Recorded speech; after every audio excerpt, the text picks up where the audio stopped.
हम जब भी किसी सफल इंसान को देखते हैं तो उसी की तरह खुद को भी सफल बनाना चाहते हैं, लेकिन कई बार बहुत कोशिशें करने के बाद भी हम फेल ही होते जाते हैं और सफलता पाने का कोई भी रास्ता हमें समझ नहीं आते। सफल होने के लिए सबसे पहले हमें ये जानना जरूरी है कि what is the secret of success. हर किसी की सफलता का सीक्रेट अलग होता है और किसी की सक्सेस जर्नी भी अलग होती है, लेकिन फिर भी आज मैं आपको सीक्रेट ऑफ सक्सेस के जरिए ये बताने की कोशिश करूंगा कि सफल होने का सीक्रेट क्या होता है। दोस्तों, सफल होने का सीक्रेट किसी का आइडिया चुराना या किसी को देखकर उसकी तरह चीजें करना तो कभी नहीं होता, क्योंकि हम सबकी किस्मत एक जैसी नहीं होती। इसलिए दूसरों को कॉपी करके ये कभी ना सोचें कि आपको द सीक्रेट ऑफ सक्सेस मिल गया है। तो चलिए आज की इस शॉर्ट स्टोरी के जरिए समझते हैं होन सीक्रेट। किसी ने क्या खूब लिखा है, मंजिल मिल ही जाएगी एक दिन, भटकते भटकते ही सही।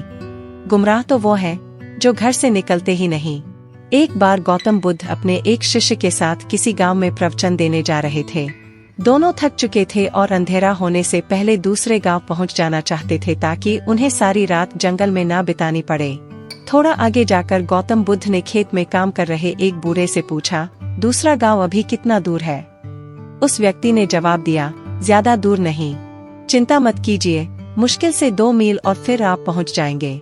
2 मील का सफर तय हो चुका था, लेकिन कोई गांव नहीं आया।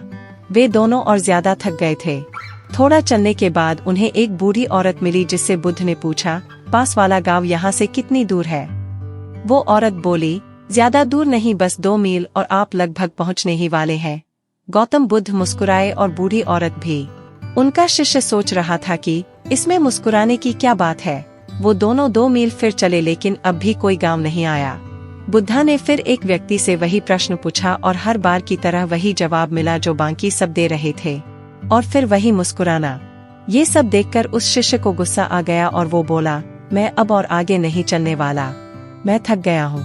ऐसा लग रहा है कि हम वो 2 मील का सफर कभी तय नहीं कर पाएंगे। जिससे भी रास्ता पूछो वो 2 मील बोलकर मुस्कुरा देता है। आप मुझे बस इतना बताएं कि आप मुस्कुरा क्यों रहे थे? 2 मील रास्ता बताने के बाद आप भी मुस्कुरा रहे थे और वो भी। इसकी क्या वजह है? क्या वो लोग हमसे झूठ बोल रहे थे? गौतम बुद्ध ने कहा, हमारा मन एक ही है, बस थोड़ा दूर और फिर मंजिल आपके सामने होगी। ऐसा सुनकर मैं मुस्कुराया, वो भी मुस्कुरा दिए। मैंने भी पूरी जिंदगी यही काम किया है और लोग अंत में पहुंच ही जाते हैं। पर शुरू में ही अगर हम उन्हें ये बता दें कि मंजिल अभी बहुत दूर है और वहां तक पहुंचना इतना आसान नहीं है, तो वो लोग पहले ही हार मान लेंगे और फिर धीरे धीरे आगे बढ़ने का हौसला भी खो देंगे। लेकिन बस थोड़ा दूर और कहते हुए 200 मील का सफर भी कब पार हो जाएगा ये हमें पता ही नहीं चलेगा। बस थोड़ा दूर और, यही है सफलता का मूल मंत्र। जो लोग ये बात समझ जाते हैं वो धीरे धीरे ही सही लेकिन अपनी मंजिल की तरफ बढ़ते रहते हैं, और एक दिन ऐसा आता है उनकी मंजिल उनके कदमों में होती है। सफलता अक्सर हमें बहुत दूर लगती है, क्योंकि सफलता मिलना एक सपने की तरह होता है जिसकी उम्मीद बहुत दूर होती है। हमें बस इतना करना है कि खुद को पॉजिटिव रखकर उस सपने की तरफ बढ़ते जाना है। बेशक शुरुआत में आपको कोई रिजल्ट ना मिले तो उससे परेशान ना होना, बस खुद से इतना कहें कि बस थोड़ा दूर और। किसी भी नए काम या नई चीज को शुरू करते ही हम उसमें सफल नहीं हो जाते। कुछ लोग इस मामले में किस्मत वाले होते हैं जिनके हर काम सही होते हैं, लेकिन हर कोई ऐसा नहीं होता।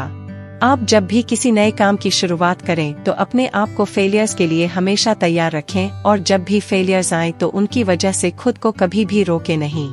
अपनी मेहनत और लगन से अपने आप को आगे बढ़ाते जाए, क्योंकि एक ही जगह पर रुके रहने से कहीं ज्यादा बेहतर होता है लगातार धीरे धीरे चलते रहना। रुके हुए लोग कभी अपनी मंजिल तक नहीं पहुंच पाते, लेकिन जो लगातार कोशिश करते रहते हैं वो अपनी मंजिल पर एक दिन जरूर पहुंच जाते हैं। इसलिए जब भी किसी काम को लेकर आपका हौसला काम होने लगे तो बस खुद से इतना कहें कि बस थोड़ा दूर और फिर मंजिल आपके सामने होगी। If you like the video, please like, comment, share and subscribe the channel. धन्यवाद।